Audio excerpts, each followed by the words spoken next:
So ngayon, ang client natin ngayon is, ang gagawin ko dito, actually yung, by the way pala mga amig ko, yung kulay niya is ako din yung gumawa. So nag-fade na po yung kulay, matagal na po siya. Nasa 3 months na po yata ito.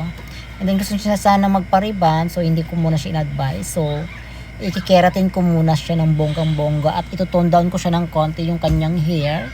So kukulayin ko po siya dito ng chocolate brown. So tingnan niyo po mga amiga ko yung magandang ano niya, final result mga amiga. So bagay na bagay po sa hair niya at sana makuhanan niyo to ng idea kung sakali man kayo ay maggaganito ng kulay. So ito na yung final result niya mga amiga ko. So ayan. Wala pong edit po yung video natin na ginawa. So ayan. So makikita nyo yung na-emphasize yung hair highlights niya, naging balayage po siya. And then nawala po yung kanyang pagka-rust color or yung mukhang takla na tinatawag. Yung ayun.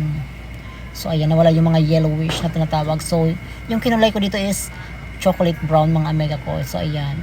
So na-tone down po yung color niya at gumanda siya. Naging sosyalin. So ayan, thank you for watching mga amiga ko. Bye-bye.